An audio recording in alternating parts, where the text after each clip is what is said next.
अस्सलामुअलैकुम and welcome back to another video. Germany universities में apply करने के लिए ये इस वक्त बेहतरीन टाइम है, क्योंकि आपको पता है कि यूरोप की बहुत सारी डिफरेंट कंट्रीज़ में, बेल्जियम हो, वो फ्रांस है, फिर स्वीडन है, फ़िनलैंड है, वहाँ पे ट्यूशन फ़ीस यूनिवर्सिटीज़ ने स्टार्ट कर दी हुई है। अभी तक जर्मनी सिर्फ वाहिद कंट्री है जहाँ पे अभी भी पब्लिक यूनिवर्सिटीज़ में मेजॉरिटी में ट्यूशन फ़ीस नहीं है, यह बहुत कम है इंटरनेशनल स्टूडेंट्स के लिए। यूरोपियंस के लिए तो वह है ही फ्री। तो जिन लोगों ने भी यूरोप में स्टडी करने का ख्वाब देखा हुआ है या ख़ास तौर पर जर्मनी का देखा हुआ है, तो उनको चाहिए वो जल्दी से जल्दी अप्लाई करें। सोचें ना ज़्यादा, लेकिन अप्लाई करें। आज की वीडियो में मैं आपको बताऊंगा 100 ऐसी यूनिवर्सिटीज़ जो जर्मनी में समर सेमेस्टर में एडमिशन्स ओपन करती हैं इंटरनेशनल स्टूडेंट्स के लिए। और समर सेमेस्टर वो होता है जो अप्रैल में स्टार्ट होता है, और उसके एडमिशन जो यूनिवर्सिटीज़ ओपन करती होती हैं वो समवेयर बिटवीन 15 अगस्त से स्टार्ट होते हैं सम यूनिवर्सिटीज़ के, लेकिन मेजॉरिटी के होते हैं 1 सितंबर से, और फिर जाते होते हैं मिड अक्टूबर तक या एंड ऑफ अक्टूबर तक। वो एडमिशन्स वैसे ही रहते हैं, कंटिन्यू रहते हैं।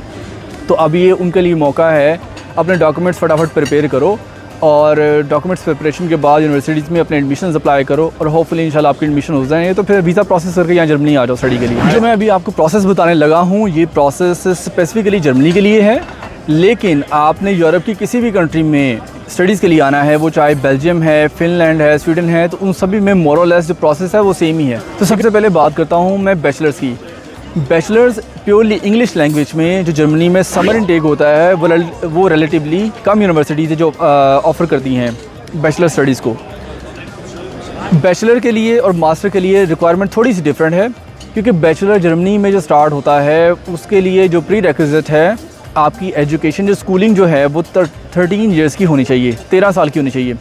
ख़ास तौर पर पाकिस्तान में आपको पता है कि हमारे यहाँ कंसेप्ट है, एक मैट्रिक होता है और उसके बाद इंटर होता है, यानी कि 12 ईयर्स ऑफ स्कूलिंग होती है।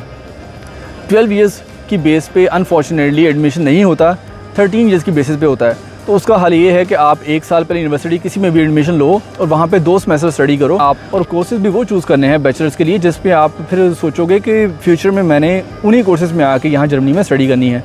फॉर एग्जांपल, अगर आप इंजीनियरिंग के हो या कंप्यूटर साइंसेस के हो या मैकेनिकल इंजीनियरिंग के हो या बिज़नेस मैनेजमेंट के हो, तो आपने फिर बैचलर भी उसी में स्टार्ट करना है और 1 साल वहाँ पे स्टडी करनी है, और 1 साल का आपको ट्रांसक्रिप्ट वहाँ पे मिल जाएगा। जब आप वहाँ पे एग्ज़ाम्स दोगे और उसके आपके रिज़ल्ट आपके आएंगे तो आपको ट्रांसक्रिप्ट मिल जाएगा।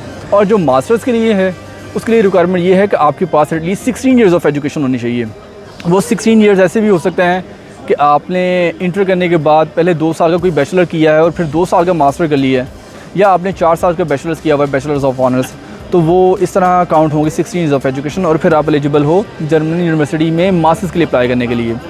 Next big step is the documentation, और मैं ब्रीफली आपको बताता हूँ। डॉक्यूमेंटेशन में आपको पता है, अगर तो आप बैचलर्स के लिए आ रहे हो तो फिर आपके पास जो इंटर के डॉक्यूमेंट्स हैं वो रेडी होने चाहिए, यानी कि आपके पास मैट्रिक की जो सर्टिफिकेट है और उसका जो ट्रांसक्रिप्ट है, और उसी के साथ इंटर का जो सर्टिफिकेट और ट्रांसक्रिप्ट है वो IBCC से होनी चाहिए अटेस्टेशन, और अगर आपने मास्टर्स के लिए आना है तो फिर अटेस्टेशन है वो HEC से होनी चाहिए। अच्छा, बहुत सारे लोग हैं जो इंटरनेट पे कह रहे हैं कि अगर आप मास्टर स्टडीज़ के लिए आ रहे हो तो फिर डेफिनेटली जो लास्ट डिग्री आपकी थी वो बैचलर की होगी, या अगर बैचलर प्लस मास्टर्स है वो दोनों होगी, तो उसके लिए IBCC से जो मैट्रिक और इंटर हैं उनको अटेस्ट करवाने की ज़रूरत नहीं होती। ऐसे लोग हैं जो कह रहे हैं। मैं वैसे रिकमेंड करूँगा कि आप IBCC से भी अपने डॉक्यूमेंट्स को अटेस्ट करवा लो, क्योंकि आप यू नेवर नो, कोई भी बंदा कोई भी रीज़न फजूल सी लगा के आपका वीज़ा जो है स्टडी वीज़ा वो उसको रिजेक्ट कर सकता है। तो उस केस में क्या होगा, सारी बात है, आप अपील में जाओगे और फिर वो टाइम एक्चुअली वेस्ट होगा। At the and quite possible कि भी आप वो अपील जीत भी लो, लेकिन जो आपका टाइम कंज्यूम होगा या जो टाइम वेस्ट होगा उसका कोई मुतबादल नहीं है। तो अपने टाइम को सेव करने के लिए या 100% श्योर होने के लिए ये बेहतर है मेरे ख़्याल में कि आप IBCC से भी अपने डॉक्यूमेंट्स टेस्ट करवा के रखो। उसके बाद जो सबसे बड़ा इंपॉर्टेंट स्टेप है कि आपने यूनिवर्सिटीज़ को सर्च करना है। फॉर एग्जांपल, आप मास्टर स्टडीज़ के लिए जर्मनी में आना चाह रहे हो, तो उसके लिए मैं एक पोर्टल यहाँ पे लिंक, और लेफ़्ट पे आपको उसका लिंक भी नज़र आ रहा होगा, या डिस्क्रिप्शन में तो लाजमी होगा उसका होगा लिंक। वहाँ पे मैंने थोड़ा सा ब्रीफली बताया हुआ है कि यूनिवर्सिटीज़ को सर्च कैसे करते हैं। बैचलर्स के लिए सिर्फ 13 यूनिवर्सिटीज़ हैं जो कि ऑफ़र करती हैं bachelors in Germany in English language for international students, लेकिन मास्टर्स के लिए ऑलमोस्ट 100 यूनिवर्सिटीज़ हैं जो कि समर इनटेक में भी अपने कोर्सेज़ को ऑफ़र करती हैं। वो 100 यूनिवर्सिटीज़ में डिपेंडिंग अपॉन आप किस डिसिप्लिन में आना चाहते हो, अगेन वो बिज़नेस मैनेजमेंट है, वो इकोनॉमिकल साइंसेज है, वो इंजीनियरिंग है, वो मैकेनिकल साइंसेस है, यानी कि कौन सी फील्ड है जिसमें आप स्टडी करना चाहते हो तो वो आप वहाँ से चूज़ कर सकते हो। उसके बाद आ जाता है एप्लीकेशन का प्रोसेस कि अप्लाई। जैसे मैंने आपको पहले बताया कि हर यूनिवर्सिटीज़ ने एक तो वो डैड वाले पोर्टल पे भी इंफॉर्मेशन दी हुई है कि उनकी स्टार्टिंग एप्लीकेशन डेट कब से है और एंडिंग कब हो रही है। अच्छा, बहुत सारी यूनिवर्सिटीज़ ऐसी हैं जो कि यूनी असिस्ट के ज़रिए एप्लीकेशन प्रोसेस करती हैं। अब यूनी असिस्ट एक अनदर पोर्टल है जो जर्मनी में स्पेसिफिकली यूनिवर्सिटीज़ को डील करता है एप्लीकेशन प्रोसेस को। वो एक अलग टॉपिक है, मैं फ़िलहाल उसकी डिटेल में नहीं जा रहा, उसके लिए मैं अलग वीडियो बना दूँगा चंद एक दिनों में। मैं आज प्योरली डील कर रहा हूँ उन सारी यूनिवर्सिटीज़ को जो कि ख़ुद एडमिशन प्रोसेस करती हैं आपके ना। आप अपना कोर्स चूज़ कर लिया है, उसकी रिक्वायरमेंट्स देख ली हैं कि क्या क्या हैं। उन लोगों ने आपसे डॉक्यूमेंट्स मांगे हुए हैं, आपने अपने डॉक्यूमेंट्स सिर्फ स्कैन करने हैं और अपलोड कर देने हैं और एप्लीकेशन प्रोसेस आपका स्टार्ट हो जाता है। वो फिर आपके डॉक्यूमेंट्स को एवेलुएट करेंगे कि आपका CGPA कितना है, आपका पर्टिकुलर जो कोर्सेज़ हैं जो उनकी डिग्री के साथ रेलेवेंसी रखते हैं, एग्ज़ाम्स में मार्क्स कितने आए हैं, इन सारी चीज़ों को वो कंसिडर करेंगे। तो ये भी वैसे अक्लमंदी की बात है, अगर आपकी CGPA रिलेटिवली थोड़ा कम है तो फिर आप जो हाई रैंकिंग यूनिवर्सिटीज़ है जर्मनी में उनको टारगेट ना करें। फॉर एग्ज़ाम्पल जो टेक्निकल यूनिवर्सिटी म्यूनिख है या आखन है, उनको आप टारगेट ना करें। आप फिर देखेंगे ऐसी यूनिवर्सिटीज़ जो थोड़ी मिडिल मार्क्स वाले स्टूडेंट्स को भी एक्सेप्ट करती हैं, तो आप ज़रा उनमें एडमिशन भेजें। 100 यूनिवर्सिटीज़ हैं यार, आपको आपके कोर्सेज से रिलेटेड आपको एटलीस्ट 10-15 यूनिवर्सिटीज़ एम मिल जाएंगी। अगर आप में से किसी के मार्क्स जो फाइनल एग्ज़ाम्स में मार्क्स हैं वो अच्छे नहीं आए हुए, CGPA रिलेटिवली कम है, तो उसमें भी डिसहार्ट होने की ज़रूरत नहीं है, क्योंकि जर्मनी में या वेस्ट में ख़ास तौर पे ये सबसे अच्छा कल्चर है कि एक तो आपके जो मार्क्स हैं वो डेफिनेटली काउंट करते हैं, लेकिन उसके बाद यहाँ पे जो लेटर ऑफ मोटिवेशन है वो बहुत काउंट करता होता है। अब आपकी बैचलर स्टडी जैसी भी रही है वो तो टाइम गुजर चुका है, लेकिन आपने लेटर ऑफ मोटिवेशन अपना अच्छे तरीके से लिखना है। वहाँ पे आपने स्टोरी जो है अपनी, आपकी मोटिवेशन क्या है, आप जर्मनी में क्यों जाना चाहते हो, क्यों स्टडी करना चाहते हो, वो आपने अच्छे तरीके से डिस्क्राइब करना है। उस मार्क्स फिर आपके फ़र्ज़ करें थोड़े कम भी हों, अगर मोटिवेशन लेटर एक अच्छे तरीके से डिस्क्राइब किया हो, उनमें जो वर्ड सिलेक्शन है वो थोड़ी अच्छी की हुई हो, तो फिर क्वाइट पॉसिबल ऐसा होता है कि जो कम CGPA वाले लोग हैं उनको भी एडमिशन मिल जाता होता है। अच्छा जी, आप लोग चूँकि आ रहे हो इंटरनेशनल स्टडीज़ के लिए, जो मास्टर है या बैचलर है, अगर तो आपकी जो मीडियम ऑफ लैंग्वेज है वो इंग्लिश होगा तो फिर आपने इंग्लिश को प्रूव करना है सर्टिफिकेट से, या अगर आप वो जर्मन लैंग्वेज स्टडीज़ करना चाह रहे हो तो फिर आपने जर्मन लैंग्वेज पहले आके स्टार्ट करनी है। यहाँ करो या बेशक पाकिस्तान से करो या इंडिया से करो, तो पहले आपने डॉक्यूमेंट से वो प्रूव करनी है।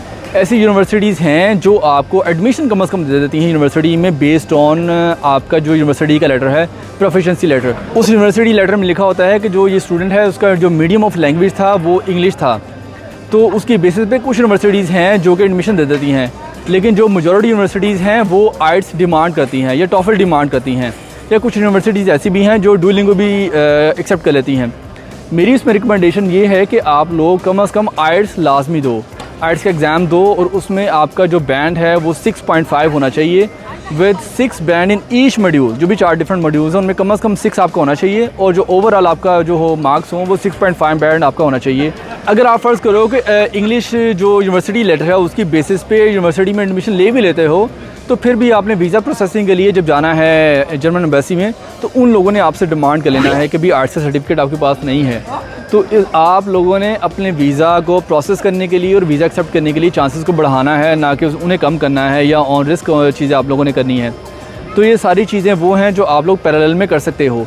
जब आप यूनिवर्सिटी में एडमिशन अप्लाई करोगे ना, जो अगले 1 से 1.5 माह में जो उसका टाइम है, तो उसमें मुमकिन है अगर आपके पास किसी एक बंदे के पास भी आर्ट्स एग्ज़ाम नहीं है तो आर्ट्स की तैयारी वो फटाफट साथ साथ करे, यूनिवर्सिटी में भी अप्लाई कर दे। यानी कि उसको फिर ये इंतज़ार करने की ज़रूरत नहीं है कि जब मैं आर्ट्स मुकम्मल करूँगा तो तभी यूनिवर्सिटी में अप्लाई कर सकता हूँ।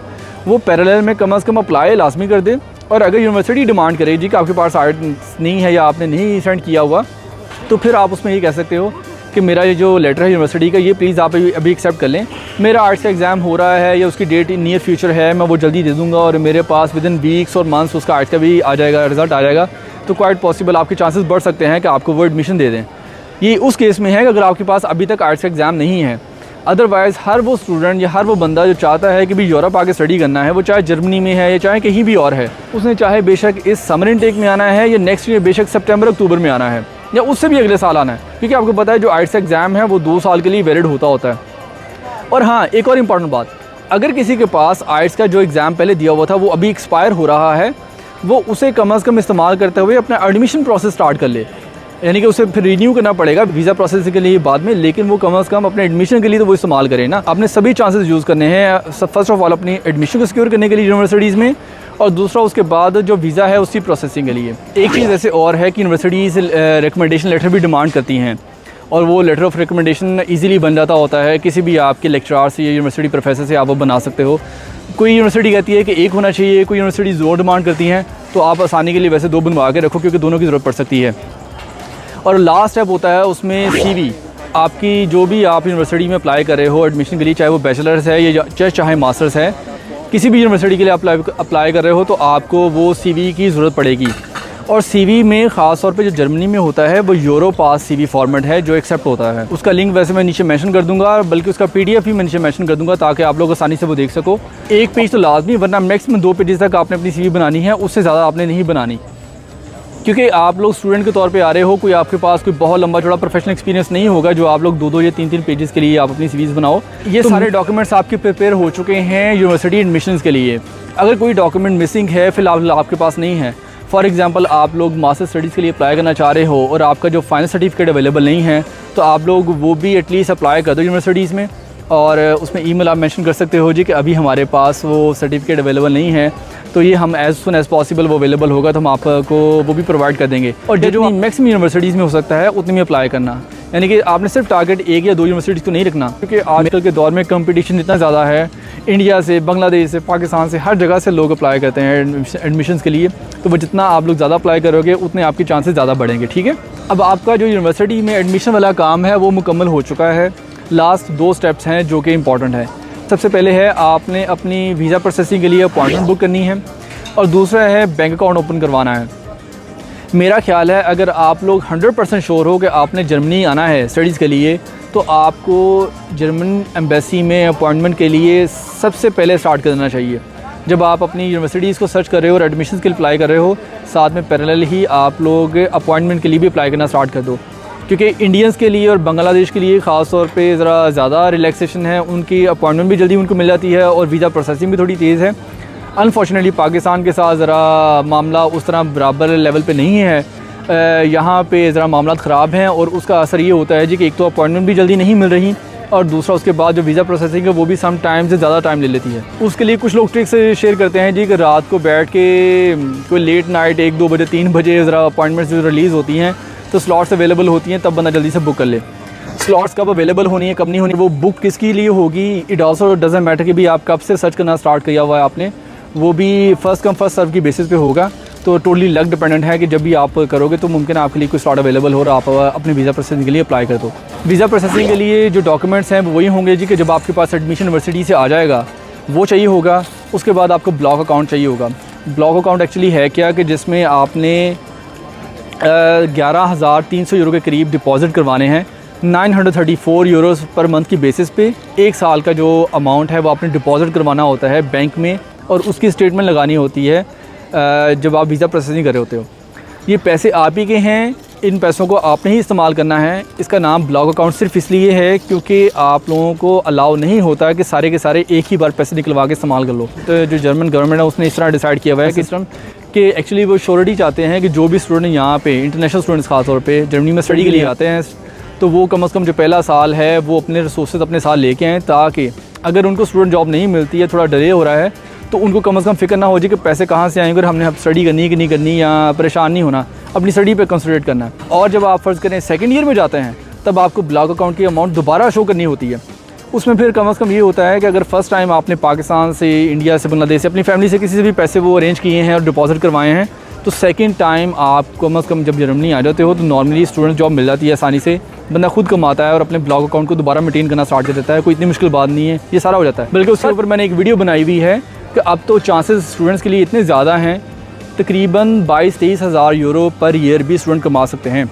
उसका लिंक भी मैं राइट या लेफ्ट पे मेंशन कर दूंगा, आप लोग वो वीडियो देखना। लीगली कमा सकते हो और अपनी स्टडी को भी कंटिन्यू कर सकते हो।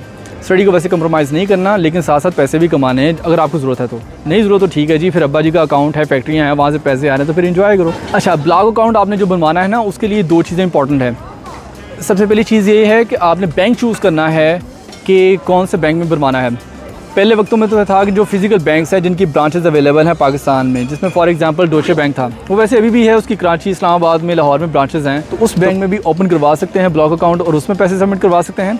अदरवाइज़ अब recently for the last past some years कुछ ऑनलाइन बैंक्स हैं जो ये सर्विसेज प्रोवाइड करते हैं, आपको अलाउ करते हैं। उसमें फिनटीबा है या ओरेकल है। ओरेकल सुना है ज़्यादा बेहतर ऑप्शन है क्योंकि वो एक्सपेंसिव भी नहीं है, उनके मंथली चार्जेस बहुत ज़्यादा कम हैं और उनके साथ कोई ऐसा पैकेज है कि आपको जो पर मंथ हेल्थ इंश्योरेंस है वो भी मिल जाती है। और जब आप जर्मनी में आ जाओगे तो सबसे इम्पॉर्टेंट है यहाँ पे हेल्थ इंश्योरेंस। हर बंदे के लिए हेल्थ इंश्योरेंस होना लाजमी है, यानी कि ये कोई ऑप्शन नहीं है। आप स्टूडेंट हो या आप जॉब सर्च वीज़ा पे आए हो या आपका स्टेटस कुछ भी है, आपके पास हेल्थ इंश्योरेंस होना लाजमी है। पब्लिक हेल्थ इंश्योरेंस है वो ऑलमोस्ट 100 यूरोज़ पर मंथ के करीब कॉस्ट करी होती हैं, लेकिन उसके लिए कंडीशन ये है कि आपकी जो एज है वो बिलो 30 ईयर्स होनी चाहिए। अगर आपकी एज 30 से ज़्यादा है तो फिर आप जो पब्लिक हेल्थ इंश्योरेंस है वो नहीं ले सकते, फिर आपको प्राइवेट की तरफ जाना पड़ेगा। और प्राइवेट फिर again depending upon your age कितनी है, आप सेहत कैसी है, खुदा ना खासा कोई डिज़ीज़ तो आपको नहीं है, उन सारे फैक्टर्स को देखते हुए फिर आपकी जो हेल्थ इंश्योरेंस है वो डिसाइड होती है। तो उस केस में जो ओरेकल का अकाउंट है वो थोड़ा बेहतर है क्योंकि वो आपको बैंक अकाउंट भी दे रहे हैं और साथ आई गेस उनकी जो हेल्थ इंश्योरेंस है, प्राइवेट हेल्थ इंश्योरेंस, वो कोई 30-40 यूरोज़ या आई गेस 50 यूरोज़ से वो स्टार्ट होती हैं डिपेंडिंग अपॉन योर सिचुएशन, फिर उसकी प्राइस आगे से आगे बढ़ेगी। तो वो आप लोगों के लिए बेहतर है। कुछ बैंक्स ऐसे हैं जो वैसे डिमांड करते हैं कि फिर आप जो पैसे अगर आपने फ़र्ज़ करें आप अपने कमाए हुए नहीं हैं, आपने अपने फादर से लिए हैं या किसी और स्पॉन्सर से लिए हैं, तो उनका मीन्स ऑफ इनकम क्या थे, उनके डॉक्यूमेंट्स भी वो डिमांड करते हैं। तो ये सारी चीज़ें जहन में रखनी हैं जब आप ये प्रोसेसिंग कर रहे होगे, ताकि ये टाइम कंज्यूमिंग हो सकती हैं और टाइम कंज्यूमिंग अगर ज़्यादा हो जाएंगी तो फिर आपकी अपॉइंटमेंट ना खुदा ना खासा गुजर जाए। इन चीज़ों का ख्याल करना है। डॉक्यूमेंट्स आपके प्रिपेयर हैं, यूनिवर्सिटी एडमिशन आ चुका है, हेल्थ इंश्योरेंस आपके पास है, बैंक अकाउंट की स्टेटमेंट आपके पास है, ट्रैवल हेल्थ इंश्योरेंस की भी ज़रूरत पड़ती है, वो पाकिस्तान से वैसे लोकली मिल जाती है। आदम जी वगैरह हैं जो 6-7 हज़ार 8 हज़ार रुपये में दे देते हैं ट्रैवल हेल्थ इंश्योरेंस, और वो होती है एक्चुअली आपने पाकिस्तान से ट्रैवल करना है जर्मनी के लिए, तो उस दौरान खुदा न खासा अगर कुछ होता है तो वो आपकी हेल्थ इंश्योरेंस कवर करे। इंडिया में भी ऐसा सिस्टम है, बांग्लादेश में भी है, हर किसी को करना पड़ता है जो भी इंटरनेशनल स्टूडेंट्स हैं। ओरेकल अगेन मैं यहाँ पे मेंशन करूँगा कि वो लोग जो उनका पैकेज है बैंक अकाउंट के लिए, उसमें हेल्थ इंश्योरेंस भी है और उसमें जो ये जो ट्रैवल इंश्योरेंस है ये भी इंक्लूडेड होती है, यानी कि फिर आपको एक्स्ट्रा कोई हेल्थ इंश्योरेंस भी नहीं लेनी पड़ती है। और ओरेकल के जो डॉक्यूमेंट्स हैं, ये जो उनकी इंश्योरेंस है वो जर्मन एम्बेसीज़ वर्ल्ड वाइड वो एक्सेप्ट करती हैं, तो ये इस हवाले से भी बेहतर है। सारा प्रोसेस कंप्लीट हो चुका है। आपने अब क्या करना है, वीज़ा प्रोसेसिंग के लिए अपॉइंटमेंट लेके वीज़ा अप्लाई करना है और अल्लाह ताला से दुआएं करनी है वीज़ा प्रोसेस हो के सक्सेसफुल हो और वीज़ा आ जाए। और जैसे आपके पास वीज़ा आ जाएगा तो फिर आपने जर्मनी के लिए फ़्लाई कर जाना है। मैं आखिर पे आप लोगों को एक मैसेज देना चाहूँगा कि आप लोग ये सारा प्रोसेस खुद करो। मुझे अभी मैसेजेस आना स्टार्ट हो चुके हैं, लोग ऑफ़र करते हैं जी कि आप हमसे पैसे ले लें, लेकिन आप प्लीज़ हमारा एडमिशन करवा दें या हमारी कोई जॉब करवा दें और हमसे पैसे ले लें। तो मैं एक चीज़ क्लियर कर दूं, भाई मैं ऐसी कोई सर्विसेज प्रोवाइड नहीं करता, इस चीज़ को प्लीज़ अंडरस्टैंड करो। मैं कोशिश कर रहा हूं कि लोगों को मोटिवेट करूं कि वो सारे का सारा काम खुद करना सीखें। और ये कोई ऐसी रॉकेट साइंस नहीं है, कोई मुश्किल चीज़ नहीं है, क्योंकि एडमिशन जो यूनिवर्सिटी में अगर मिलना है तो वो भी आपको आपके डॉक्यूमेंट्स की बेस पे मिलना है। कोई बंदा, कोई भी कंसल्टेंट आपके डॉक्यूमेंट्स पे आपके ग्रेड्स चेंज नहीं कर सकता, जो भी ग्रेड्स हैं वो आप ही के पास है ना।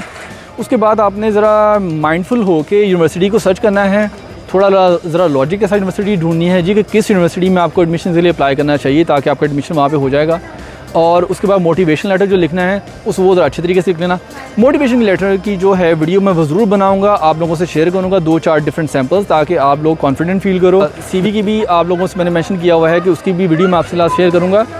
ये सारी शेयर करने के बाद मैं एक्सपेक्ट करूँगा कि भाई आप लोग वाकई ये सारा प्रोसेस खुद करो, किसी कंसल्टेंट की आपको उस तरह ज़रूरत नहीं है, क्योंकि कोई ऐसी चीज़ मुश्किल नहीं है जो कोई दूसरा बंदा आपके लिए कर सकता है।